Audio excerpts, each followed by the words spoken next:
Hey guys, welcome back to new video. तो आज की इस वीडियो में हम बात करेंगे जो हिस्टोपैथोलॉजी का यूनिट है एमएचएसआरबी गवर्नमेंट ऑफ तेलंगाना के लैब टेक्नीशियन एग्ज़ाम के लिए। तो वो यूनिट आज हम कवर करने वाले हैं। इसमें बेसिकली आपका कंप्लीट जो हिस्टोपैथोलॉजी का पोर्शन है, जो ये सारे टॉपिक्स हैं, ये डिस्कस होंगे। सिर्फ एक स्पेशल स्टेन करके एक ऐसा टॉपिक है जो जिसके ऊपर ऑलरेडी एक चैनल पे वीडियो अवेलेबल है, तो वो बहुत अच्छा है, तो इसे अलग से पढ़ने की ज़रूरत नहीं है, वो वीडियो आप देख लीजिएगा। ठीक है। So let's begin with the topic. So first topic is material and equipment used in histopathology. ठीक है।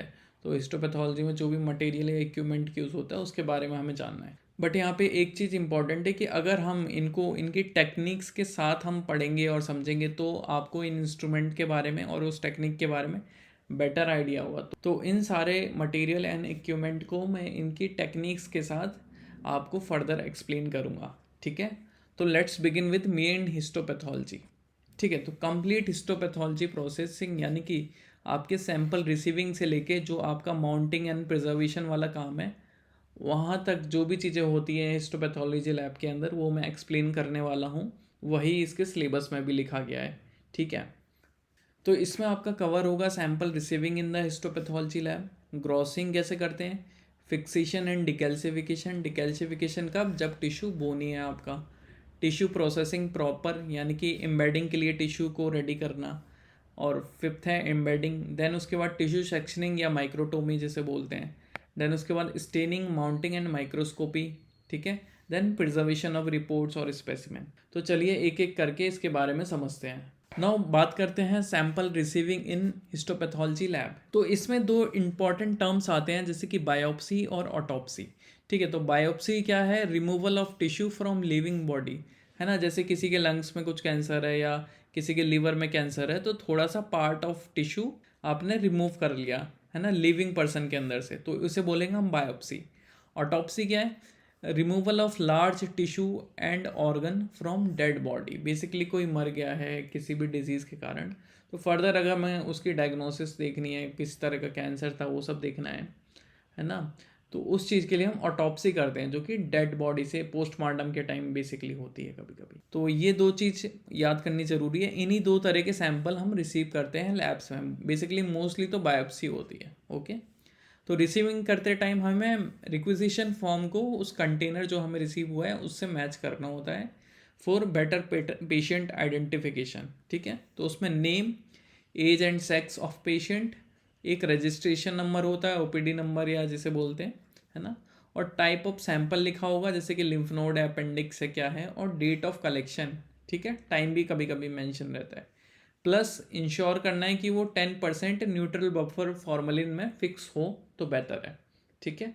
इनएडिक्वेट फिक्स है तो आपको अलग से फिक्स करना पड़ेगा उसे। तो ये चीज़ें आप कंटेनर में दिखोगे, date of birth, IPD number, type of sensor, date of collection etcetera, है ना।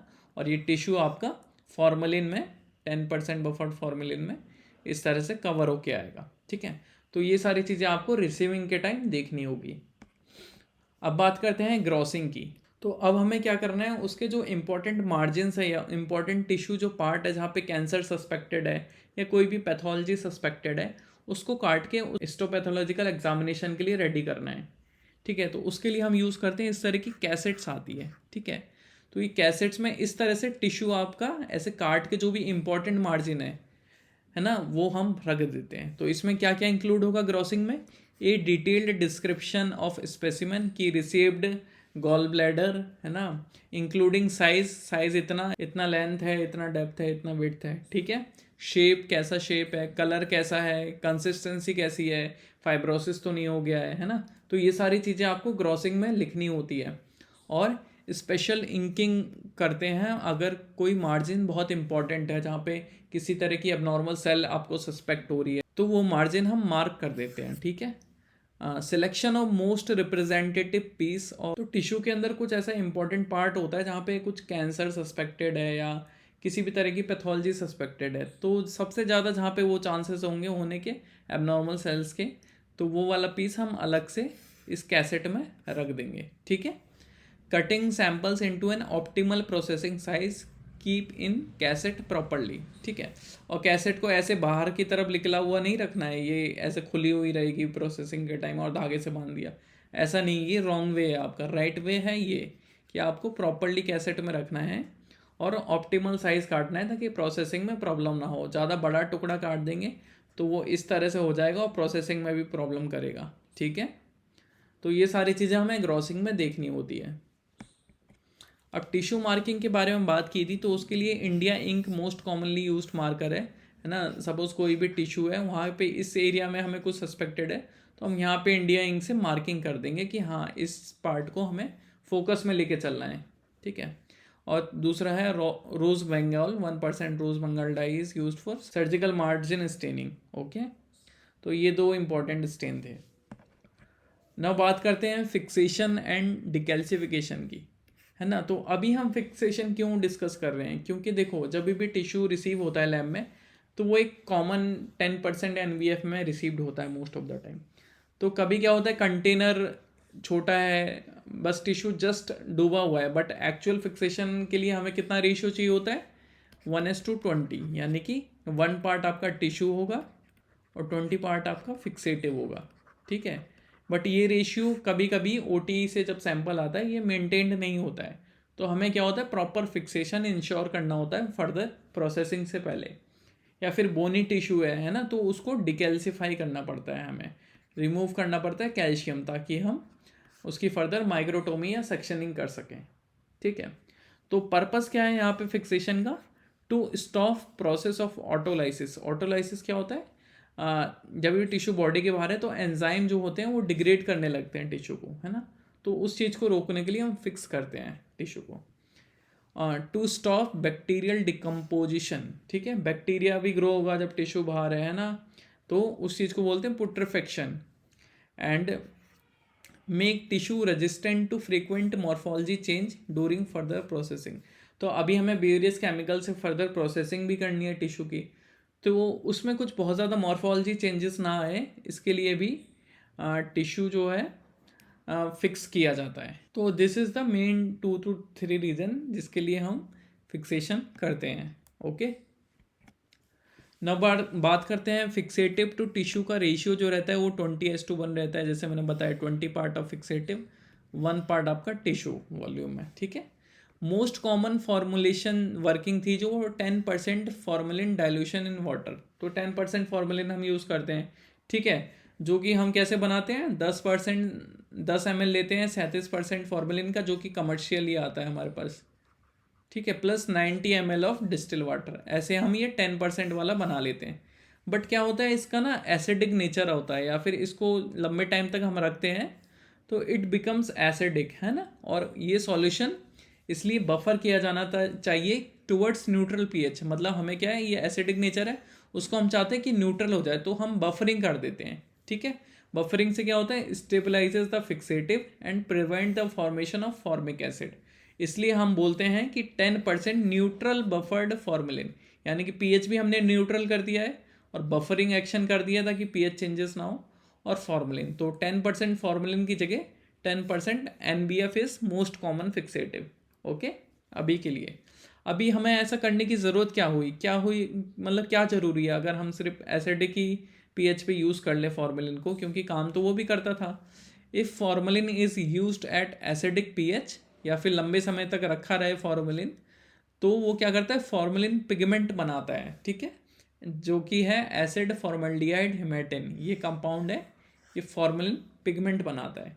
और ये कैसे बनता है, फॉर्मिक एसिड विथ हीमोग्लोबिन जो है आपस में रिएक्ट करते हैं, उससे बनता है ये, ठीक है। अब फॉर्मिक एसिड कहाँ से आया, एसिडिक पीएच पे जो आपका फॉर्मुलिन है वो फॉर्मिक एसिड में कन्वर्ट होता है, ठीक है।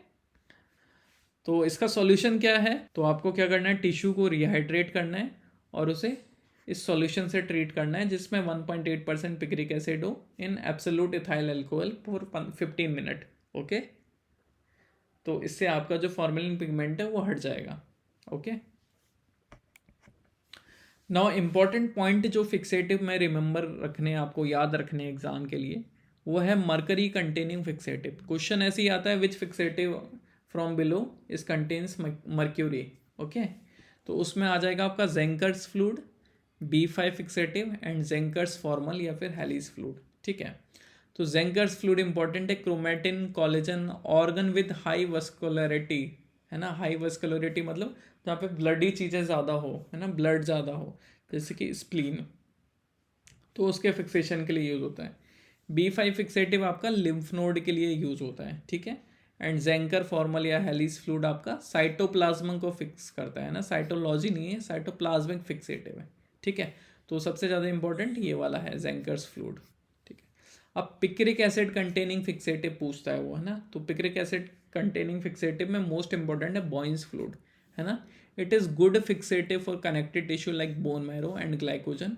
Also it is testicular biopsy preservation में इसे यूज़ किया जाता है, ठीक है, खासकर इनफर्टिलिटी के केस में, ठीक है। इनफर्टिलिटी के केस में टेस्टिकुलर जो बायोप्सी है उसे फिक्स करने के लिए, प्रिजर्व करने के लिए हम बॉइंस फ्लूइड का यूज़ करते हैं। और बॉइंस फ्लूइड की यूनिक प्रॉपर्टी है, ये येलो स्टेन टिश्यू में बहुत छोड़ता है, ठीक है। तो this is important. Other important fixative में आपने सुना होगा ऑस्मियम टेट्राऑक्साइड, वो कि लिपिड, गोल्जी बॉडी, माइटोकॉन्ड्रिया और इलेक्ट्रॉन माइक्रोस्कोपी में यूज़ होता है, ठीक है। ग्लूटारिल्डिहाइड आपका इलेक्ट्रॉन माइक्रोस्कोपी में यूज़ होता है, ठीक है। तो ये सारे इंपॉर्टेंट पॉइंट है जो आपको याद रखने हैं, ठीक है। तो अगर टिश्यू बोनी निकल गया तो हमें उससे कैल्शियम तो निकालना होगा, ठीक है। तो इस प्रोसेस को अगर आप अच्छे से समझना चाहते हैं तो ये वाला वीडियो देख लीजिए, बिकॉज ये बड़ा टॉपिक है तो वीडियो थोड़ा लंबा हो जाएगा, तो इसलिए इस पर ऑलरेडी वीडियो अभी मैंने रिसेंटली बनाया है, ठीक है, वो देखिए, उससे आपके काफ़ी क्वेश्चन कवर हो जाएंगे। अब बात करते हैं टिश्यू प्रोसेसिंग प्रॉपर, ठीक है। अभी हमने ग्रॉस करके फिक्स कर लिया है प्रॉपरली, तो अब हमें टिश्यू को रेडी करना है एम्बेडिंग के लिए, यानी कि वैक्स उसमें डालना है, ठीक है। तो उसमें क्या है, 3 स्टेज होते हैं, डिहाइड्रेशन, क्लियरिंग एंड इम्प्रेग्नेशन, ठीक है। डिहाइड्रेशन में क्या होता है, वाटर मॉलिक्यूल को रिमूव करा जाता है। कैसे करेंगे, इंक्रीज ग्रेड ऑफ एल्कोहल, यानी कि पहले 50%, है ना, फिर 70%, फिर 90%, ठीक है। ये इंक्रीज बढ़ रहा है एल्कोहल का कॉन्सेंट्रेशन, फिर एब्सोल्यूट एल्कोहल या 100% एल्कोहल, ठीक है, एथेनॉल इज यूज्ड। तो उससे क्या है, वाटर जो है रिमूव हो जाएगा। एक्चुअली हम ऐसा करते क्यों हैं, पानी क्यों रिमूव करना है हमने टिश्यू से, बिकॉज वाटर और जो वैक्स है जो हमें एम्बेडिंग के लिए यूज़ करना है वो आपस में मिलते नहीं है, मिसिबल नहीं है, ठीक है। क्लियरिंग में क्या है, उसी एल्कोहल को हमें रिमूव करना है, ठीक है। तो उसके लिए हम क्लियरिंग एजेंट यूज़ करते हैं, मोस्टली वो जाइलिन होता है, ठीक है। अब थर्ड पॉइंट है इम्प्रेग्नेशन, ठीक है। तो टिश्यू को है अब हम इनफिल्ट्रेट करते हैं with supporting medium like paraffin wax, ठीक है। तो पैराफिन वैक्स में हम इन टिश्यू के एसिड्स को हम डिप कर देते हैं फाइनली, जब हम जाइलिन से क्लियर कर देते हैं, ठीक है। तो पहला क्या है, हमने अल्कोहल से पानी को निकाला, फिर हमने क्या किया, जाइलिन से हमने किसको निकाला, अल्कोहल को निकाला, फिर हमने क्या किया, वैक्स डाल दिया, ठीक है। वैक्स से फिर जाइलिन तो ऑटोमेटिकली हट जाएगा, है ना। अब वैक्स और टिश्यू रह गया, ठीक है। ये करने के बाद हम टिश्यू को बेसिकली ओवरनाइट छोड़ देते हैं उसी वैक्स में पड़ा हुआ, मॉल्टेड वैक्स में, ठीक है। अभी इंपॉर्टेंट पॉइंट यहाँ पे कि जाइलिन क्या है, गोल्ड स्टैंडर्ड क्लियरिंग एजेंट है ना, बट हाईली फ्लेमेबल है एंड टॉक्सिक है, ठीक है। अदर क्लियरिंग एजेंट भी हम यूज़ करते हैं, जैसे कि वेंजीन, ये भी highly toxic, flammable and carcinogenic है, तो इस पे क्वेश्चन आ सकता है। Toluene penetrate slowly but cause less hardening, and other है chloroform and cedar wood oil. अब इनप्रेग्नेटिंग मीडियम क्या है, तो बेसिकली इनप्रेग्नेशन का सिंपल मतलब है कि जो भी टिश्यू कैसेट्स थी, आपकी टिश्यू कैसेट्स थी, उसको हमने मॉल्टेड पैराफिन वैक्स में हमने डाल के रखा ओवरनाइट बिफोर एक्चुअल एम्बेडिंग, ठीक है, ताकि वो टिश्यूज़ के अंदर तक चला जाए, है ना, जो वैक्स है हमारा। तो इम्प्रेग्नेटिंग मीडियम क्या है, पैराफिन वैक्स, मेल्टिंग पॉइंट जिसका 56 to 62 Celsius degree Celsius mainly use करते हैं हम, है ना। अगर हम पैराफिन वैक्स में DMSO मिला देंगे, यानी कि डाईमिथाइल सल्फोक्साइड मिला देंगे, तो उसका इन्फिल्ट्रेशन टाइम रिड्यूस हो जाएगा और रेजिडुअल जो क्लियरिंग एजेंट है वो भी रिमूव हो जाएगा, ठीक है। अगर उसमें हमने स्टेरिक एसिड मिला दिया तो उसकी हार्डनेस बढ़ जाएगी, है ना। ये वैक्स है तो जब ये जमेगा तो ये हार्ड रहता है ना, ठीक है। एंड पैराफिन वैक्स में हमने फेनाथ्रीन मिला दिया तो उसका मेल्टिंग पॉइंट रिड्यूस हो जाएगा, यानी कि वो 56 पे ही अब मेल्ट होने लगेगा, ठीक है। तो ये 3 से भी क्वेश्चन कभी कभी बनता है। अब बात करते हैं हम टिश्यू प्रोसेसर जो आते हैं, जो ऑटोमेटेड होते हैं ना, उसमें हमें मैनुअली कुछ नहीं करना पड़ता, ठीक है। मैनुअली मैंने जो बताया आपको, डिहाइड्रेशन, क्लियरिंग एंड इम्प्रेगनेशन करते हैं, उसकी जगह हम ऑटोमेटेड प्रोसेसर यूज़ करते हैं। 2 तरह के होते हैं इसमें, एक में होता है टिश्यू ट्रांसफ़र, एक में होता है फ्लूइड ट्रांसफ़र। तो इसमें क्या, बकेट में आपकी टिश्यूज़ रहती है, वो अलग अलग बीकर में जाके ऐसे ऐसे डिप होती जाती है टिश्यूज़, ठीक है। तो इसे बोलते हैं टिश्यू ट्रांसफ़र, मतलब टिश्यू का ट्रांसफ़र हो रहा है, बकेट दूसरे बीकर में जा रही है ना। इसमें क्या है, फ्लूइड ट्रांसफर में कि एक चैम्बर रहता है, उसमें क्या है, आपका बारी बारी से एक पर्टिकुलर फ्लूइड आता है, जब उसका टाइम हो जाता है वो वापस चला जाता है, एंड दूसरा वाला फ्लूइड आता है, ठीक है। तो ये फ्लूइड ट्रांसफ़र प्रोसीजर है। इसमें क्या है, टिश्यू सेम जगह पे रहता है, टिश्यू मूव नहीं करता। जो टिश्यू प्रोसेसिंग है, जैसे मान लो फिक्सेशन किया था हमने, उसके बाद हमने क्या करा था, डिहाइड्रेशन किया था, जिसमें क्या है, grades of alcohol, increase grades of alcohol use करे थे, 50, 70, 90, 100, है ना, ऐसे 1 घंटे के लिए रखा, है ना। फिर हमने क्लियर किया, है ना, क्योंकि जो डिहाइड्रेटिंग एजेंट है उसे रिमूव करना है, तो हमने ज़ाइलिन किया 3 बीकर में, है ना। उसके बाद हमने इम्प्रेगनेशन किया, यानी कि जो क्लियरिंग एजेंट है उसे में भी रिमूव करना है और टिश्यू को मॉल्टेड वैक्स में डालना है। तो पैराफिन के जो 3 बीकर हैं उसमें 1 घंटे के लिए हमने टिश्यू कैसेट्स को डिप करके रखा, ठीक है। तो ये आपका रहता है जो ऑटोमेटेड टिश्यू प्रोसेसिंग है। ये सारे आपके बीकर्स हैं जो ऑटोमेशन पे चलते हैं, इसमें पहले इसमें गिरेगा टिश्यू, फिर टाइम हो जाएगा इसमें, देन इसमें, देन इसमें, इस तरह से ये ओवरनाइट लगभग 10 से 12 घंटे की प्रोसेस होती है। मार्केट में रैपिड टिश्यू प्रोसेसर्स भी आए हैं जो 2 से 3 घंटे में आपका पूरा प्रोसेसिंग कर देते हैं, जिसमें low voltage microwave technology use होती है, ठीक है। तो नॉर्मल जो हमारे प्रोसेसर है वो 8 से 10, 12 घंटे ऐसे टाइम लेते हैं, बट अभी ये एक न्यू इक्विपमेंट आया है तो वो 2 से 3 घंटे में कर देता है। अब प्रोसेसिंग हो गई, यानी कि मॉल्टेड वैक्स में आपका ओवरनाइट आपने टिश्यू को छोड़ दिया, है ना। तो अब बात आती है एम्बेडिंग की। एम्बेडिंग में इस तरह का चीज़ होता है, इसे बोलते हैं आप रिंग बोलते हैं इसे, ठीक है। और ये आपका जो स्टील का है, मोल्ड बोलते हैं इसे, मोल्ड, ठीक है। तो एम्बेडिंग का एम क्या है, to give the support to the tissue, है ना, सपोर्ट देने के लिए टिश्यू। तो ऐसे रहेगा नहीं, तो वैक्स में जब हम एम्बेड कर देंगे, उसे डाल देंगे, तो थोड़ा हार्ड हो जाएगा वो और उसे सपोर्ट मिलेगा, है ना। To prevent distortion of tissue during cutting, है ना, यानी कि जब उसके सेक्शन बनाएंगे या उसे काटेंगे माइक्रोस्कोपी के लिए, तो वो मुड़ेगा नहीं, टूटेगा नहीं, क्योंकि वो हार्ड हो गया है वैक्स के साथ। और to preserve the tissue for archival use, है ना। तो इसमें क्या, इस तरह से ब्लॉक्स को हम प्रिजर्व करते हैं, कोई अच्छी अगर पैथोलॉजी हमें मिली रिसर्च पर्पस के लिए, इस तरह से, है ना। तो राइट एम्बेडिंग टेक्निक में हमें क्या करना है, प्रॉपर सैंपल ओरिएंटेशन करना है, यानी कि जिस तरह पैथोलॉजी है वो आपको अपने फ्रंट में रखना है। ऑप्टिमल मोड साइज लेना है, यानी कि जो ये सब रहता है ये साइज़ प्रॉपर होना चाहिए, ऐसा नहीं कि पूरा टिश्यू बाहर निकल रहा है। और एयर बबल्स, जो पैराफिन बैग से पोर करते हैं तो बबल्स क्रिएशन होती है, उसे अवॉइड करना है, ठीक है। तो ये राइट एम्बेडिंग टेक्निक है। अभी इसके बारे में थोड़ा और समझते हैं। इसे बोलते हैं एम्बेडिंग स्टेशन, ठीक है। तो ऐसे क्वेश्चन पूछ सकता है एग्जाम में कि which is not the part of embedding station. तो आपको याद रखना है, ये होता है आपका जो मेन वैक्स डिस्पेंसर बोलते हैं, इस पे से मॉल्टेड वैक्स आपका गिरता है, ठीक है। ये फॉर्सेव वार्मर है, यानी कि फॉर्सेव इस पर गर्म रहती है, क्योंकि ठंडी चीज़ हम यूज़ नहीं करते, बिकॉज वो तो फ्रोज कर देगी उसे, वैक्स को, है ना। तो वार्मर होता है उसमें। ये यहाँ पे टिश्यू वार्मर है, इसी में आपका जो है बहुत सारे कैसेट्स आपके पड़े रहते हैं मोल्ट, इसी को बोलते हैं हम इम्प्रेगनेशन, इम्प्रेगनेशन, ठीक है। या तो ये बाहर बीकर में कर लो ऑटोमेटेड, है ना, या फिर आप इसमें एम्बेडिंग स्टेशन में डाल दो, है ना, और ओवरनाइट छोड़ दो, ठीक है।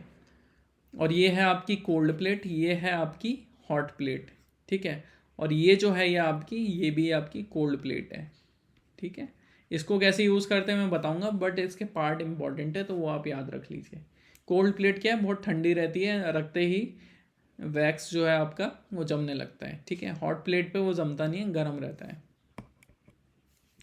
एम्बेडिंग मीडिया की बात करते हैं, यानी कि जो सपोर्ट करने के लिए टिश्यू को मीडिया चाहिए, वो क्या है, पैराफिन वैक्स हम यूज़ करते हैं, जो कि मोस्ट कॉमन है ना। Is a solid polycrystalline hydrocarbon है ये। दूसरा है एपॉक्सी रेजिन, इससे ANCRE में क्वेश्चन आया था। ठीक है। यूज्ड इन इलेक्ट्रॉन माइक्रोस्कोपी में हम यूज़ करते हैं एपॉक्सी रेजिन या फिर रेजिन भी बोलते हैं, है ना। अगार जेल भी हम endometrial curating and small endoscopic biopsy के लिए यूज़ करते हैं। सिलॉइडन मीडियम जो है वो हार्ड टिश्यूज जो होते हैं उनके लिए हम उनकी एम्बेडिंग के लिए यूज़ करते हैं। तो इसमें जो ये 2 पॉइंट हैं वो इम्पॉर्टेंट है, ये 2 पॉइंट, ठीक है, ऊपर के। ठीक है, तो अब बात करते हैं मूड्स क्या है। देखो आपने एल शेप्ड के मूड्स देखेंगे, उसे बोलते हैं ल्यूकार्ड्स मूड। इस पर भी क्वेश्चन आ चुका है, तो प्लीज़ याद रखिए। इस तरह से एल शेप रहता है, बीच में टिश्यू डालते हैं, फिर ऊपर वैक्स हम डाल देते हैं, ठीक है। तो इसे बोलते हैं ल्यूकार्ड मूड, ठीक। इस तरह का भी देखा होगा आपने, स्टेनलेस स्टील मूड्स बोलते हैं इसे, है ना। और ये है आपकी रिंग। तो क्या करते हैं हम, करते क्या है, सिंपल इसमें वैक्स डालते हैं, यहाँ पे ऐसे टिश्यू रखते हैं बॉटम पे, है ना, और ऊपर ये रिंग रख देते हैं यहाँ पे, है ना, और फिर इस रिंग में भी ऊपर से वैक्स डाल देते हैं, ठीक है। तो इस तरह से हम यूज़ करते हैं। तो अभी प्रोसेस समझ लो एम्बेडिंग का कि कैसे करते हैं। ये हमने सिस्टम मैंने बता दिया था, है ना। अब क्या है, टिश्यू को हमने वहाँ से निकाल लिया जो इम्प्रेगनेशन के लिए रखा था, वहाँ से हमने टिश्यू निकाल लिया। अब क्या है, हमने ये लिया, उसमें वैक्स डाला, वैक्स में फिर टिश्यू को बॉटम पे एकदम रखा, अच्छे से ओरिएंटेशन वगैरह देख लिया उसका, है ना। और इस तरह से फिर उसको कोल्ड प्लेट पे रखा, फिर इस तरह से उस पर यहाँ पे मोल्डेड नीचे टिश्यू है, पैराफिन वैक्स है, देन ये आपकी रिंग रख दी, ठीक है। तो इस तरह का ब्लॉक मिल जाएगा। जब आप ये नीचे का स्टील वाला पार्ट है ये हटा देंगे तो रिंग बचेगा, और जो बॉटम में आपने टिश्यू रखा था वो बचेगा, और वैक्स बचेगा, ठीक है। तो ये टिश्यू ब्लॉक रेडी है माइक्रोटोमी के लिए, ठीक। तो माइक्रोटोमी की बात करते हैं आप। तो after embedding of the tissue and preparing the block, the next step is microtomy, ठीक है। माइक्रोटोमी का मतलब होता है cut the tissue into thin section, है ना, पतले पतले इस तरह के सेक्शन में हम टिश्यू को काट पाएँ। ये बीच में टिश्यू है, ये वैक्स है ना। इसको हम बोलते हैं माइक्रोटोमी, ठीक है। अब माइक्रोटोमी का प्रोसेस कैसे करते हैं हम, है ना। पहले तो हम टिश्यू को ट्रिम करते हैं, बिकॉज जो 1-2-3 mm की शुरुआती लेयर होती है वो सिर्फ वैक्स होता है, तो उसमें एक्स्ट्रा वैक्स को रिमूव करते हैं हम ट्रिमिंग में। फिर हम दोबारा उसे हार्ड करने के लिए -20 इस तरह के टेम्परेचर में आइस में रख देते हैं, ठीक है, ठंडा कर देते हैं, ताकि फिर से वो हार्डनेस आ जाए, क्योंकि बाहर रहता है तो थोड़ा बहुत लूज़ हो जाता है, उसकी हार्डनेस कम हो जाती है, ठीक है। तो फिर हम रिबन्स काटते हैं, cutting the tissue and making ribbons of the tissue. तो रिबन्स क्या थे, इस तरह की चीज़ को, इसको हम रिबन बोलते हैं, ठीक है। तो रिबन्स बनाते हैं हम, उसे हम रिबन्स को ऐसे फ्लोट कराते हैं इसमें वाटर बाथ में, ठीक है। और हमें उसे स्लाइड पे पिक कर लेना होता है इस तरह से रिबन्स को, ठीक है। तो this is the microtomy process, ठीक है। अभी माइक्रोटोमी के लिए कुछ इंपॉर्टेंट पॉइंट है वो याद रखने हैं। तो ये तो आपके टिश्यू रिबन्स है जो आपने काट लिए हैं। अब यहाँ पे एक चीज़ आती है एंगल ऑफ क्लियरेंस, है ना। माइक्रोटोमी ब्लेड है एक चीज़, ये माइक्रोटोमी आपका ब्लेड है, और जो आपका ब्लॉक लगा है इसके बीच में जो ये एंगल बन रहा है उसे बोलते हैं क्लियरेंस एंगल। अभी अगर ये ज़्यादा स्टीप होगा तो ये आपका टिश्यू को ब्रेक भी कर सकता है, जो ब्लॉक है आपका उसके टुकड़े भी कर सकता है ना। तो इसका एंगल 2 डिग्री टू 5 डिग्री होना चाहिए, मतलब बहुत कम होना चाहिए, तभी पतले पतले सेक्शन निकलेंगे आपके। सीधा मार दोगे तो फिर टूट ही जाएगा ना ब्लॉक। तो ये एंगल ऑफ क्लियरेंस सबसे ज़्यादा इंपॉर्टेंट है, और ये 2 to 5 डिग्री ये वैल्यू इंपॉर्टेंट है, ठीक है। नाउ माइक्रोटोम के बारे में थोड़ी सी बात करते हैं। माइक्रोटोमी समझिए, हमने समझा कि टिश्यू सेक्शन काटता है, तो माइक्रोटोम क्या है, इंस्ट्रूमेंट है जो टिश्यू सेक्शन काटता है। जो ये पीछे रखा है ये माइक्रोटोम है, ठीक है। तो बहुत सारे तरीके के होते हैं, ठीक है, rotary, rocking, base sledge, sliding, cryo microtome, है ना, अल्ट्रा माइक्रोटोम और लेज़र माइक्रोटोम, ठीक है। तो इनके बारे में हम एक एक करके जानेंगे, जो भी इंपॉर्टेंट पॉइंट है वो मैं आपको बताऊंगा। तो rotary microtome is a most common type of microtome, जो आपने मोस्टली हिस्टोपैथोलॉजी लैब में देखा होगा। इस तरह का दिखता है वो, है ना। ये आपका टिश्यू ब्लॉक है, और ये आपकी जो है नाइफ है, और ये आपका हैंडल है ना। तो इसे घुमाते हैं तो ये ऊपर नीचे होकर टिश्यू कटता है, ठीक है। रॉकिंग माइक्रोटोम क्या है, पॉपुलर भी था काफ़ी और पुराना भी है ना। कैम्ब्रिज रॉकिंग माइक्रोटोम भी बोलते हैं इसे। इसमें क्या है, नाइफ जो है आपकी फिक्स रहती है, यहाँ पे एक नाइफ रहती है, ठीक है, हिफर नाइफ बोलते हैं उसे। एंड ब्लॉक जो है ऊपर यहाँ पे आपका ब्लॉक ऐसे सेट कर देते हैं, वो मूव करता है, ठीक है, ब्लॉक आपका मूव करता है। तो आर्क लाइक मोशन है, आर्क मतलब इस तरह का मोशन है, रॉकिंग मूवमेंट बोलते हैं जिसे। बात करते हैं जिससे सबसे ज़्यादा क्वेश्चन बनते हैं, क्रायो माइक्रोटोम या क्रायोस्टेट मशीन भी बोलते हैं कभी कभी, है ना। इसमें क्या है, आपका एक रोटेरी माइक्रोटोम बस एक फ्रीजिंग वाले टेम्परेचर पे लगा रहता है ना, एक रोटेरी माइक्रोटोम, ठीक है। ये क्रायोस्टेट मशीन है, -35, -30, -15 ऐसे टेम्परेचर पे ही चलती है, माइनस में, है ना। तो इम्पॉर्टेंट क्यों है, क्रायो माइक्रोटोम हम यूज़ करते हैं। और एक चीज़ है फ्रोज़न सेक्शन, ये फ्रोज़न सेक्शन है बेसिकली, ठीक है। जल्दी से अगर हमें किसी चीज़ को रैपिड डायग्नोस करना है, किसी भी लीजन को फॉर इंट्रा ऑपरेटिव मतलब ऑपरेशन के दौरान ही उसे मैनेज करने के लिए, तो हम क्रायो माइक्रोटोम का यूज़ करते हैं, ठीक है, या फिर फ्रोज़न सेक्शन का यूज़ करते हैं। Study the margin of cancer के लिए हम यूज़ करते हैं। अगर हमें फैट और कार्बोहाइड्रेट को डेमोन्स्ट्रेट करना है तो हम ये क्रायो माइक्रोटोम का या क्रायोस्टैट का यूज़ करते हैं। To study the enzyme histochemistry और इम्यूनोफ्लोरेसेंस स्टडी, उसके लिए क्योंकि सैम्पल टाइप फ्रोजन सेक्शन भी होता है ना। To study the nerve biopsy and to get the rapid section for rapid diagnosis. Other important point जो है क्रायो माइक्रोटोम से रिलेटेड, कि ऑप्टिमम कूलिंग टेम्परेचर कंपाउंड्स होते हैं कुछ, वो एज ए एम्बेडिंग मीडिया इसमें यूज़ होते हैं, ठीक है। 20% सुक्रोज भी कभी कभी यूज़ होता है, ओके। CO2 जो है most common and liquid nitrogen are used for cooling and freezing. जो इसमें माइनस में टेम्परेचर ये मेंटेन्ड है वो मोस्टली CO2 से होता है। लिक्विड नाइट्रोजन और ये सब जो है वो -35 से भी जब आपको और नीचे जाना है ना, -70 ऐसे करना है, तो लिक्विड नाइट्रोजन भी यूज़ होता है, ठीक है। प्रिंसिपल बेसिक क्या है, water within the tissue gets frozen, जिसकी वजह से उसे हार्डनेस मिलती है जो कि सेक्शनिंग के लिए इंपॉर्टेंट रहती है, ठीक है। और मोस्ट कॉमनली -20 से -35 के बीच ये ऑपरेट करती है, ठीक है। तो सबसे ज़्यादा क्वेश्चन इसी से बनते हैं। दूसरा है बेस स्लैच माइक्रोटोम, है ना, यानी कि ये लार्ज टिश्यूज़ के लिए या हार्ड टिश्यूज़ के लिए बेस्ट माइक्रोटोम है ना, ऑप्थेल्मोलॉजी और न्यूरोपैथोलॉजी के लिए, ठीक है। तो ऐसे क्वेश्चन आएगा best microtome for ophthalmology and neuropathology, तो आपको ये बेस स्लैच याद रखना है, ठीक है। ये इससे क्वेश्चन आएंगे, मैंने फालतू में नहीं बनाई है ये चीज़। स्लाइडिंग माइक्रोटोम क्या है, इसमें mainly used for celloidin embedded tissue, ठीक है।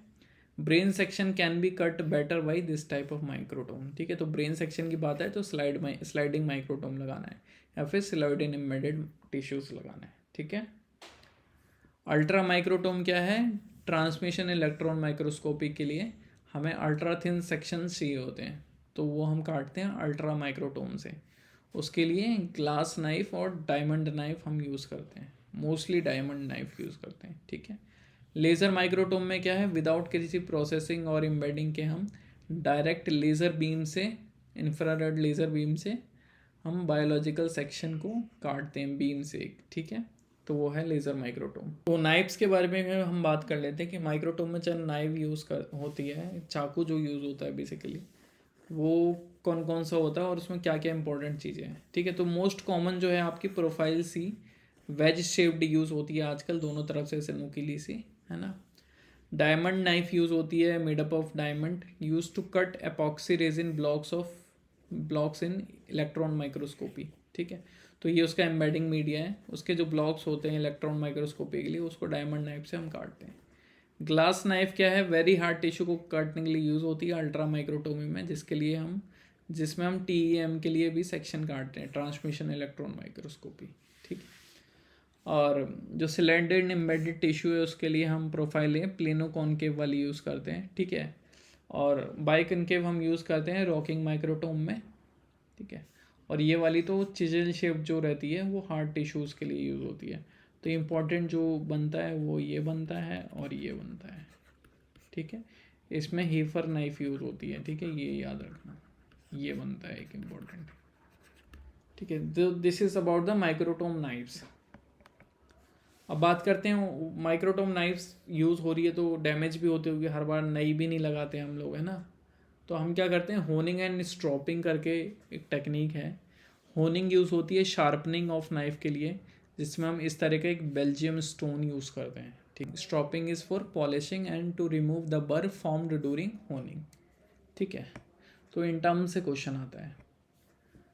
अब बात करते हैं टिश्यू सेक्शंस की, जो बेसिकली माइक्रोटोम हम कर रहे हैं उससे हमने ये इस तरह के रिबन बना लिए, तो यही हमारे क्या है, टिश्यू सेक्शंस है। तो इसको जब हम स्लाइड पे लेते हैं तो हम स्लाइड पे कुछ लगाते हैं, ठीक है, सर्टेन केसेस में, जैसे कि ब्रेन सेक्शन है, यानी कि बहुत इंपॉर्टेंट सेक्शन है, या डिकैल्सिफाइड टिश्यू है, या एंट्रीजन रिट्रीवल यानी कि आईएचसी के लिए हमें उसका काम है उस सेक्शन का या टिश्यू का, या एंजाइम प्री ट्रीटमेंट यानी कि इन सिटू हाइब्रिडाइजेशन के लिए हमें वो सेक्शन चाहिए। ये स्पेशल टेक्निक है, तो इसके लिए हम चाहते हैं कि वो सेक्शन जो है वो लॉस ना हो प्रोसेसिंग के दौरान, यानी कि डिटैच ना हो स्लाइड से।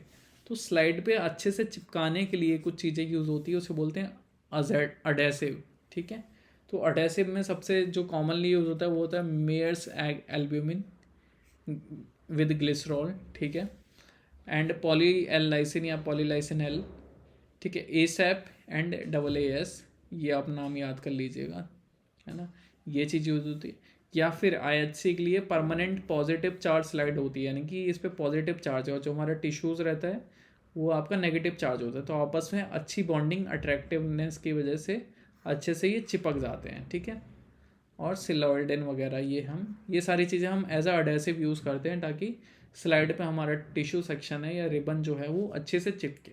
ठीक है, अब बात करते हैं टिश्यू फ्लोटेशन बात की, है ना, ये इक्विपमेंट भी हम डिस्कस कर रहे हैं साथ में।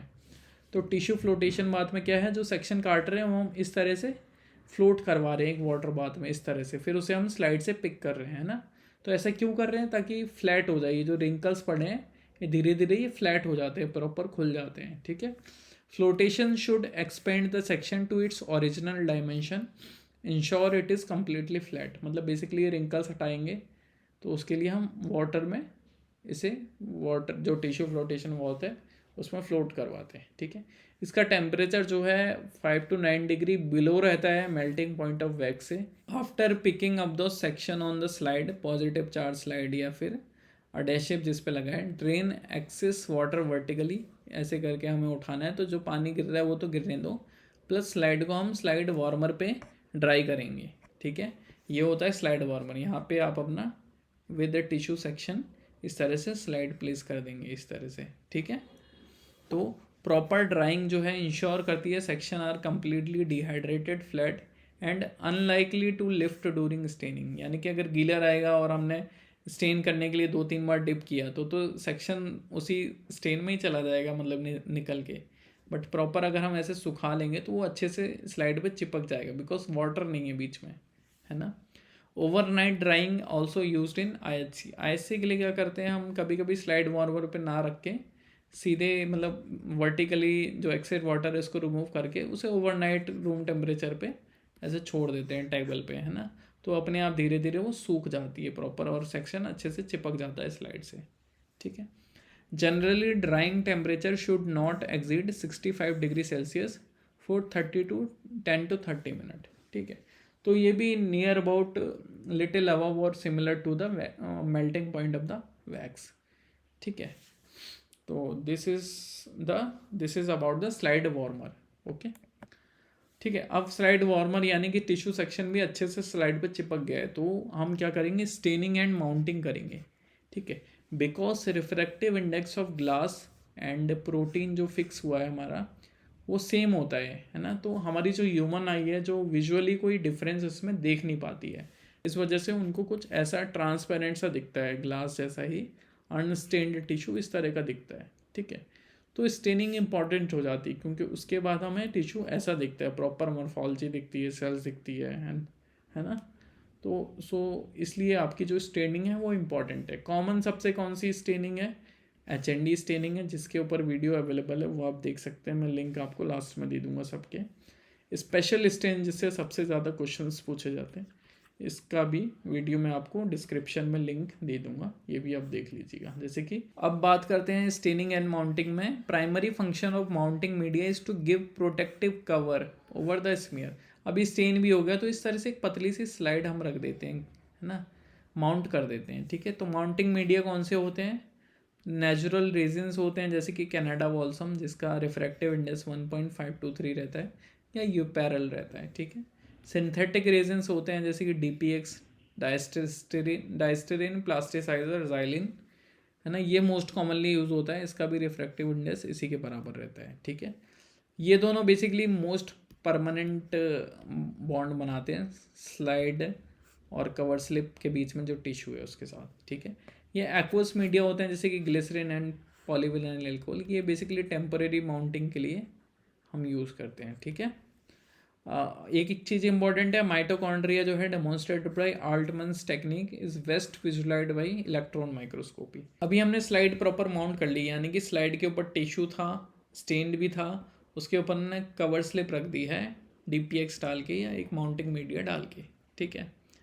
अब क्या करना है हमें, माइक्रोस्कोपी। तो माइक्रोस्कोपी तो बहुत बड़ी चीज़ है, तो हम इम्पॉर्टेंट पॉइंट्स ही डिस्कस करेंगे, ठीक है। तो मैग्नीफिकेशन की बात करते हैं। मैग्नीफिकेशन मतलब कितना बड़ा करके हमें वो दिखा सकता है किसी भी चीज़ को। तो उसमें कुछ लेंसेज होते हैं जैसे कि स्कैनर होता है ना, 4x बोलते हैं। ऑब्जेक्ट आई पीस सब में कॉमन रहता है 10x का। ऑब्जेक्टिव्स आपके बदलते रहते हैं। अगर 4x है तो स्कैनर बोलते हैं उस चीज़ को। 40x मैक्सिमम मैग्नीफिकेशन रहता है, ठीक है। लो पावर बोलते हैं अगर 10x का ऑब्जेक्टिव है और आई पीस भी 10x का, वो तो कॉमन रहता ही है, तो 100x final magnification. High power बोलते हैं जब आपका 40x का लेंस लगा है, ठीक है। और ऑयल इमर्शन यानी कि जिसमें हम सीडारवुड ऑयल यूज़ करते हैं, तो 100x आपका ऑब्जेक्टिव रहता है और 10x आई पीस। फाइनल मैग्नीफिकेशन 1000x हो जाती है, ठीक है। 1000 गुना बढ़ा के दिखाएगा वो। तो ये सारे इंपॉर्टेंट है आपके, है ना। पार्ट्स कौन कौन से इंपॉर्टेंट है, वैसे तो सारे इंपॉर्टेंट रहते हैं। तो जैसे यहाँ पे आई लगा के हम देखते हैं, ठीक है, आई लगा के, तो वो आई पीस हो गया। आर्म जो हम मूवमेंट या माइक्रोस्कोप को पिक करने के लिए यूज़ करते हैं, ठीक है। ऑब्जेक्टिव लेंस मैंने बताया, ये 4 ऑब्जेक्टिव लेंस होते हैं यहाँ पे, है ना। और यहाँ पे आई पीस वाला लेंस रहता है, ओके। स्टेज बोलते हैं जिसपे हमारा स्लाइड वाला और सिस्टम रहता है सारा। कंडेंसर पे जो क्वेश्चन बनता है वो कंडेंसर पे बनता है।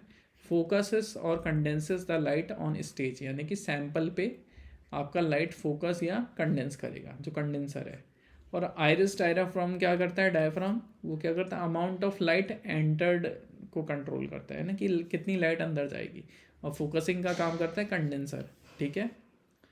अब फिर एडजस्टमेंट होती है। कोर्स एडजस्टमेंट जो होता है वो स्टेज को अप डाउन करने के लिए, साइड वाइज करने के लिए होता है। फाइन एडजस्टमेंट थोड़ा फोकसिंग को एनहेंस करने के लिए होता है, ठीक है। और बेस जो आपका बॉटम है आपका माइक्रोस्कोप का, ठीक है। तो जो क्वेश्चन बनते हैं वो डायफ्राम या कंडेंसर से बनते हैं, ठीक है। अब माइक्रोस्कोपी के अदर इंपॉर्टेंट पॉइंट्स के लिए हमें देखना है, लाइट माइक्रोस्कोप में क्या है, सोर्स ऑफ लाइट क्या है, ट्रांसमिटेड लाइट। यानी कि नीचे से हम मिरर लगा होता है कभी कभी, है ना, या कभी कभी बल्ब जल रहा होता है, तो उससे सीधे सैंपल पे हमारी लाइट सीधे फिर आँखों पे आ रही होती है हमारी, ठीक है। तो वो ट्रांसमिटेड लाइट यूज़ होती है लाइट माइक्रोस्कोप में। कॉमन रूटीन माइक्रोस्कोपी के लिए हम यूज़ करते हैं। अब आता है डार्क फील्ड माइक्रोस्कोपी, यानी कि फील्ड जो है आपकी डार्क है, ये ब्लैक ब्लैक है ना। इसमें क्या है, रिफ्लेक्टेड लाइट यूज़ होती है, यूज्ड फॉर स्पायरोकिट के लिए यूज़ होती है, ठीक है, डार्क फील्ड माइक्रोस्कोपी में। अब फ्लोरोसेंट माइक्रोस्कोप होता है, उसमें यूवी लाइट आपकी यूज़ होती है। उसमें एक चीज़ होती है जिससे क्वेश्चन बनता है, डाइक्रोइक मिरर, है ना। ये क्या करता है, शॉर्टर वेवलेंथ को रिफ्लेक्ट कर देता है ऑन द सैंपल। तो यहाँ से लाइट सोर्स है, ये आपका जो फ्लोरोसेंट माइक्रोस्कोप का एग्जांपल है, लाइट सोर्स है, यहाँ से शॉर्टर वेवलेंथ की लाइट आई तो यहाँ पे वो सैंपल पे डिफ्लेक्ट कर दी, बट सैंपल पे इल्यूमिनेशन डाइज रहती है, ठीक है। तो उससे वहाँ जो लॉन्गर वेवलेंथ की डाई है उसे उसने पास करके डिटेक्टर पे भेज दिया, ठीक है। तो यही इसका प्रिंसिपल भी है, शॉर्टर वेवलेंथ को लॉन्गर वेवलेंथ में कन्वर्ट करना, है ना। फ्लोरोसेंट माइक्रोस्कोप में यही काम होता है, ठीक है। तो डाइक्रोइक मिरर क्या करता है, शॉर्टर वेवलेंथ रिफ्लेक्ट कर देता है to the sample which has fluorescence dye and then longer wavelength coming from the sample transmitted through the dichroic mirror.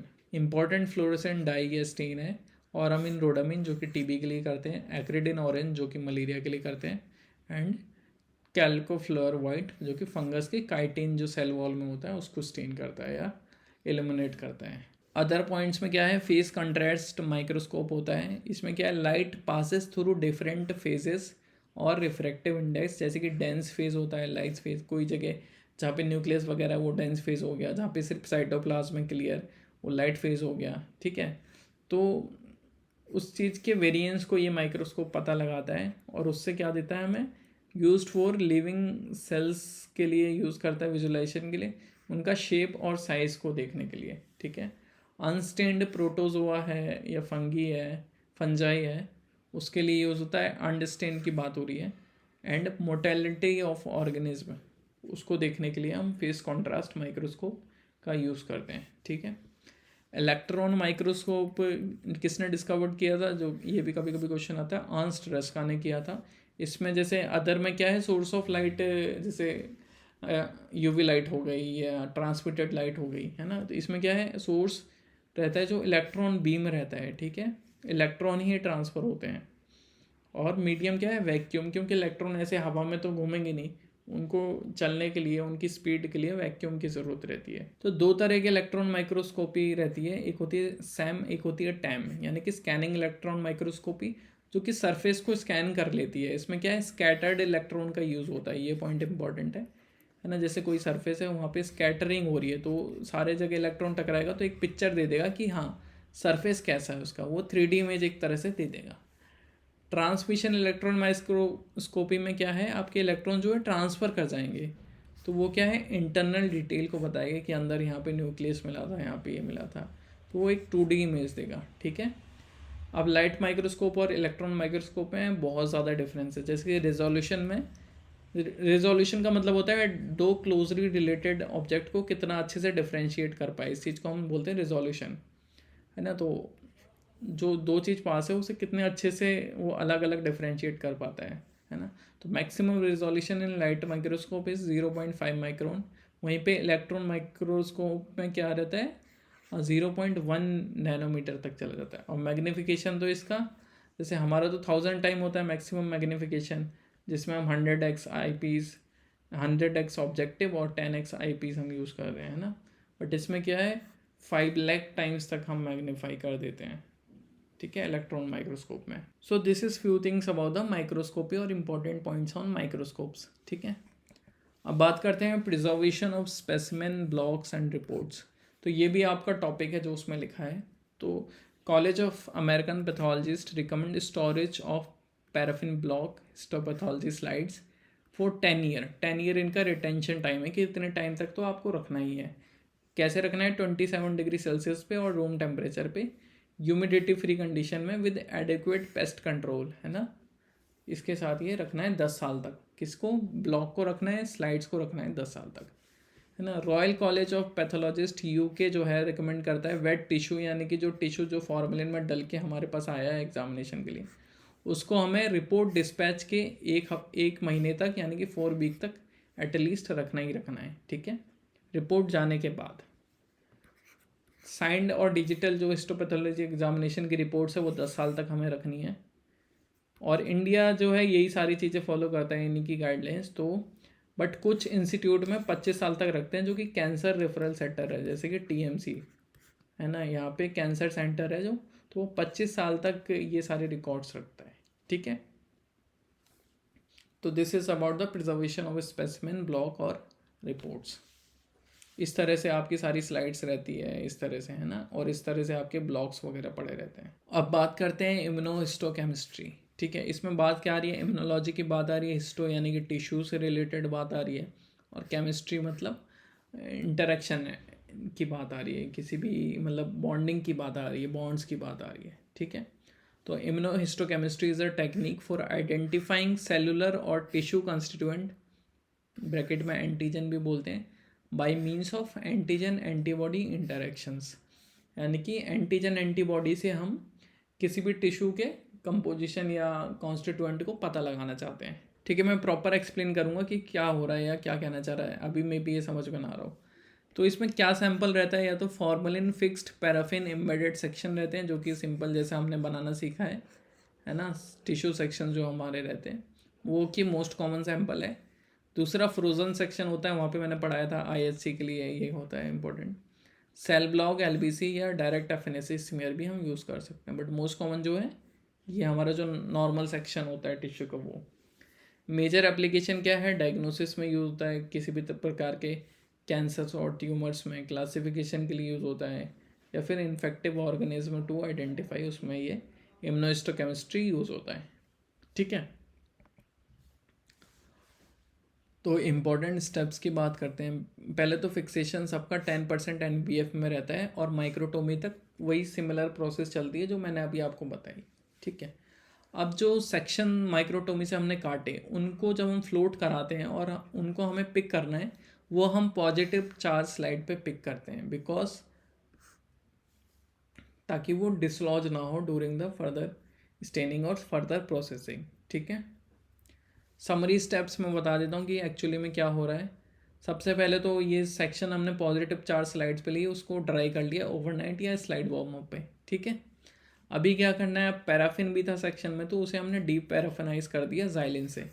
ठीक है, जाइलिन से क्यों किया, क्योंकि ये क्लियरिंग एजेंट है, ये मिसिबल है पैराफिन से, है ना, तो डीप पैराफिनाइजेशन हो गया।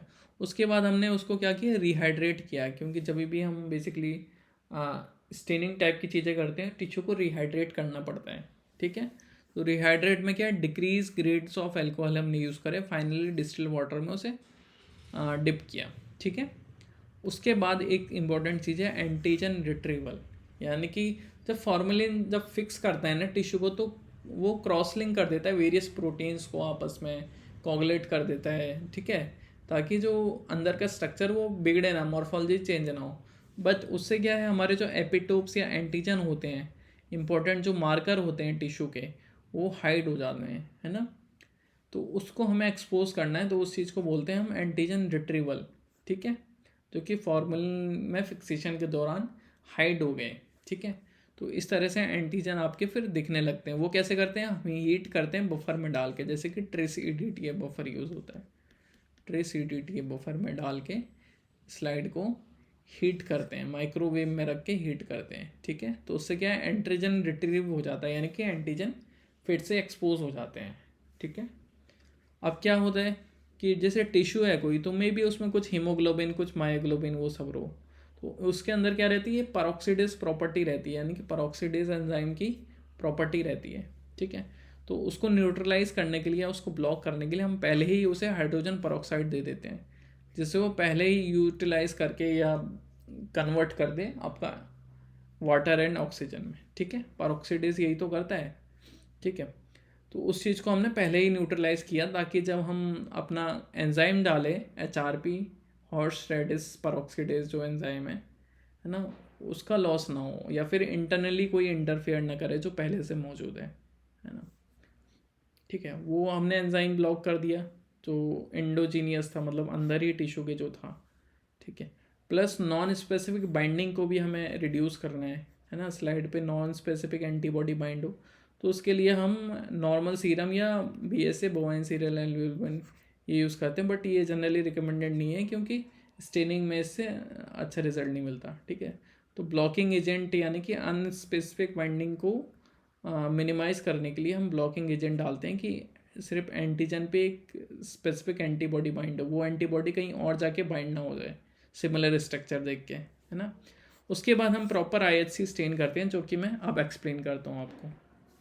जैसे कि ये आपका स्लाइड पे इस तरह से टिश्यू सेक्शन है, जिसका हमने एंटीजन रिट्रीवल कर लिया। अब हमें टारगेट एंटीजन आपका दिख रहा है। ठीक है, टारगेट एंटीजन और बायोमार्कर हमारा प्रोटीन ऑफ इंटरेस्ट जो भी है वो दिख रहा है। ठीक है, उस पर क्या है, हम प्राइमरी एंटीबॉडी डालते हैं इस तरह से, तो वो आके बाइंड कर लेती है, इसके अगेंस्ट एंटीबॉडी बनाई जाती है ना, और वो हम डालते हैं। ठीक है, तो वो बाइंड कर लेगी ऑब्वियसली। अगर यही प्राइमरी एंटीबॉडी एंजाइम से टैग्ड है और हमने कोई सबस्ट्रेट डाला जो प्रोडक्ट में कलरफुल प्रोडक्ट में कन्वर्ट हो गया, तो यहाँ पे तो ये डायरेक्ट वाला मेथड हो जाएगा, डायरेक्ट IHC मेथड है। ठीक है, बट ऐसा हम कम यूज़ करते हैं, क्योंकि इस तरह की एंटीबॉडी जो प्राइमरी है, यानी कि एंटीजन के लिए भी स्पेसिफिक है और एंजाइम टैग्ड है या फ्लोरोसेंट टैग्ड है, वो बहुत कॉस्टली होती है। तो हम क्या करते हैं, इसको यहीं पे रोकते हैं, सिंपल बाइंडिंग हुई। बाइंडिंग के बाद क्या किया हमने, उसी एंटीबॉडी के अगेंस्ट एक सेकेंडरी एंटीबॉडी भी बना रखी थी, उसको डाला। ठीक है, वो आके अब जब प्राइमरी बाइंड हुई होगी तो सेकेंडरी उसके अगेंस्ट है, तो वो भी इस तरह से बाइंड हो जाएगी सेकेंडरी एंटीबॉडी। ठीक है, अब सेकेंडरी बॉडी एंटीबॉडी में क्या रहता है, एक डिटेक्शन सिस्टम लगा रहता है। ठीक है, यानी कि एंजाइम जो है टैग्ड होता है एंटीबॉडी से। कौन सा enzyme, HRP horse radish peroxidase enzyme, ठीक है। इस तरह से एक एंजाइम लगा होता है सेकेंडरी एंटीबॉडी पे। अब क्या हुआ, अब जब हम सबस्ट्रेट डालेंगे डैब डायमाइनो बेंजेडिन, तो वो हॉर्स रेडिस पेरोक्सिडेज है ना, वो डैब को कन्वर्ट करके एक ब्राउन कलर का कॉम्प्लेक्स बनाएगा, ठीक है। वो ब्राउन कलर का कॉम्प्लेक्स इधर ऐसे दिखेगा, ठीक है। अब वही जब हम सेक्शन पे कर रहे हैं, ये चीज़ सारी स्लाइड पे और सेक्शन पे हो रही है, ठीक है। तो वही चीज़ हमें इस तरह से ब्राउन कलर के मार्जिन पे दिखेगी, ठीक है। जो हमारा टिश्यू था, जो हमारा मार्कर था, बायोमार्कर जो एंटीजन था, वो यहाँ पे कौन था, साइटोकैराटिन था 5-1 प्रोस्टेट बायोप्सी के अंदर, ठीक है। इसके अगेंस्ट सारा काम हुआ है ना, और इस तरह से ये ब्राउन जो पिगमेंट है या ब्राउन जो कलर है वो टिश्यू में इस तरह से डिपॉजिट था, इस एरिया पे था, ठीक है। तो हमने बेसिकली पता लगा लिया कि यहाँ पे साइटोकैराटिन 5 है, ठीक है, प्रोस्टेट बायोप्सी के अंदर। तो this is how immunohistochemistry work, है ना। और हम एक बार ना कभी कभी काउंटर स्टेन भी करते हैं, काउंटर स्टेन जो कि होती है हेमाटॉक्सिलिन। आईएससी के अंदर हम काउंटर स्टेन भी करते हैं, जो कि ये बैकग्राउंड होता है इसको ब्लूइश से स्टेन दे देती है, ठीक है। इसमें सही से दिख नहीं रहा है, तो हेमाटॉक्सिलिन याद रखिएगा काउंटर स्टेन की तरह यूज़ करी जाती है, ठीक है। अभी बात करते हैं माउंटिंग ऑफ म्यूजियम स्पेसिमेन, जो कि टॉपिक है आपका। तो इस तरह से आपने एनाटॉमी लैब वगैरह जो रहती है, इस तरह से ऑर्गन्स और टिश्यूज़ जो है माउंट देखे होंगे आपने, है ना, एक लिक्विड में वो रखे रहते हैं, ठीक है। तो कोई भी म्यूज़ियम में सैंपल आते हैं तो किस तरह से हैंडल किया जाता है। तो सबसे पहले तो सैंपल रिसीव होता है वहाँ पे प्रॉपर, वो कहीं से भी आ रहा है, चाहे तो डायरेक्ट आ रहा है, चाहे हिस्टोपैथोलॉजी लैब से आ रहा है, तो उसका पूरा रिकॉर्ड प्रीवियस और डायग्नोस्टिक हिस्ट्री, यानी कि किस वजह से वो इतना स्पेशल हुआ कि उसे माउंट करके रखना पड़े, है ना, क्या उसकी स्पेशल पैथोलॉजी थी, वो सारी चीज़ें हमें डॉक्यूमेंट करनी होती है, ठीक है। प्रिपरेशन कैसे करना है टिश्यू का, पहले तो अनफिक्स्ड फ्रेश आइडियल रहता है, बट मोस्टली जो है 10% फॉर्मेलिन फिक्स ही रिसीव होते हैं, बिकॉज वो लैब से आते हैं, हिस्टोलॉजी से लैब से, है ना। बट जैसे करना क्या चाहिए हमें, जैसे एक किडनी हमने निकाली तो उसका जो आधा सेक्शन है वो हम डायग्नोस्टिक पर्पज़ के लिए यूज़ कर लें, और आधा जो है, आधा हाफ वो हम भेज दें म्यूज़ियम के लिए, ठीक है। ऐसा रहता है, बिकॉज फिर वो डायरेक्टली केजरलिंग टेक्निक से फिक्स करेंगे अगर अनफिक्स्ड आएगा टिश्यू, है ना। बट मोस्टली ऐसे आता है, तो भी हम यही करते हैं फिर थोड़ा मॉडिफाई करके। फिक्सेशन क्या है, फिक्सेशन मतलब वही सिमिलर प्रिजर्व करने के लिए फिक्स्ड बाई केजरलिंग टेक्निक। इसके अंदर 2-3 केजरलिंग फ्लूइड होते हैं जिनके बारे में मैं फर्दर एक्सप्लेन करूँगा। फोर्थ है restoration, natural colour lose by fixation, so we do restoration of colour, ठीक है। फिफ्थ है preservation, final solution in which specimen will remain for display, यानी कि ये जो फाइनल सॉल्यूशन है ये प्रिजर्वेशन के लिए होता है, ठीक है। प्रेजेंटेशन क्या है, प्रेजेंटेशन कैसे करोगे, प्रॉपर एंगल देखना है। अब जो पैथोलॉजी है वो आपने पीछे रख दी दीवार की साइड, बाहर की साइड आपने अनस्पेसिफाइड टिश्यू रख दिया, तो सही नहीं है ना। Proper angle and container for clear visualisation, ठीक है। ये 6 स्टेप मेनली रहते हैं म्यूजियम स्पेसिमेन की हैंडलिंग में, ठीक है। अभी क्या है, केजरलिंग टेक्निक मैंने बताया था, ठीक है। तो उसमें बेसिकली कुछ नहीं है, 3 फ्लूइड यूज़ होते हैं। केजरलिंग फ्लूइड 1 फिक्सिंग सॉल्यूशन, जिसके अंदर ऑब्वियसली फॉर्मेलिन रहता है, प्लस ये 3 चीज़ें रहती हैं। केजरलिंग फ्लूइड 2 जो कि रिस्टोरेशन के लिए यूज़ होता है, colour restoration. 80% volume by volume ethyl alcohol हम इसे यूज़ करते हैं, restore colour in emergency. Kaiserling fluid 3 या फिर Pulvertaft Kaiserling mounting fluid 3 जो है वो एज अ माउंटिंग मीडियम, उसमें हम स्पेसिमेन को डाल के रखेंगे फाइनल डिस्प्ले के लिए, ठीक है। उसमें ग्लिसरीन रहना ज़रूरी है मॉइस्चराइजिंग के लिए। 0.4 ग्राम पर डेसीलीटर जो है सोडियम हाइड्रोसल्फाइड करना है, ये एक रिड्यूसिंग एजेंट है जो कि एक बेसिकली नेचुरल कलर रिस्टोरेशन के लिए हम यूज़ करते हैं। इसको हमने जार की सील करने से पहले डाला, प्लस थाइमोल क्रिस्टल भी डालते हैं ताकि एबनॉर्मल फंगस फॉर्मेशन जो हो वो रुक जाए, वो इनिबिट हो जाए, ठीक है। तो ये 3 फ्लूइड और उनका काम क्या है और मेन कंपोजिशन क्या है वो आप याद कर लीजिए, इससे कभी कभी क्वेश्चन आता है, ठीक है। एक्चुअल माउंटिंग क्या होती है guys, routine process usually mount कैसे करते हैं। पर्सपेक्ट बॉक्स ये इस तरह का एक्रेलिक बॉक्स होता है, या फिर ग्लास जार इस तरह का होता है, वो यूज़ करते हैं माउंटिंग ऑफ स्पेसिमेन इस तरह से, है ना। Specimen is placed bye allowing 1/2 inch clearance at the top, 1 inch clearance at the bottom.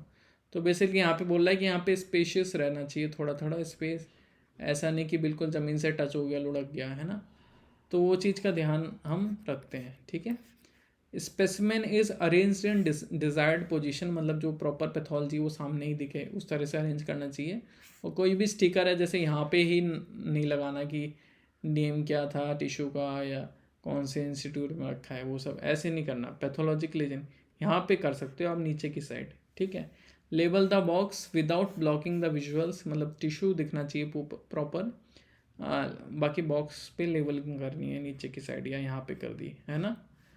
Pathology of organ with institute name, ये सब डाल के हमें म्यूज़ियम स्पेसिमेन को माउंट कर देना है, ठीक है। तो गाइस यहाँ पे म्यूज़ियम टेक्निक्स भी ख़त्म होता है। अभी हमने क्या करा, पूरा हमने हिस्टोपैथोलॉजी एक तरह से समरी में पढ़ लिया है, इंपॉर्टेंट पॉइंट्स डिस्कस कर लिए हैं, जो इंस्ट्रूमेंट यूज़ होते हैं उनके बारे में पढ़ लिया है, ठीक है। अब है कुछ होमवर्क वीडियो जो मैं आपको देना चाहता हूँ, जो आपको देखनी है अगर ये यूनिट प्रॉपरली फिनिश करना है तो। पहला तो डिकैल्सिफिकेशन 25 मिनट का वीडियो है वो देख लीजिएगा। 11 मिनट का सिंपल फिक्सेशन का एक वीडियो है वो देख लीजिएगा। स्पेशल स्टेन जिससे सबसे ज़्यादा क्वेश्चन बन सकते हैं वो देख लीजिएगा, 6 मिनट का वीडियो है बस ये, है ना। और HND स्टेन जो कि मोस्ट कॉमन स्टेन है हिस्टोपैथोलॉजी का, उसका प्रोसेस भी आप देख सकते हैं, ठीक है। तो ये होमवर्क वीडियो है, इंपॉर्टेंट होते हैं, आप करेंगे तो आपका बेटर कवरिंग होगा यूनिट का, है ना।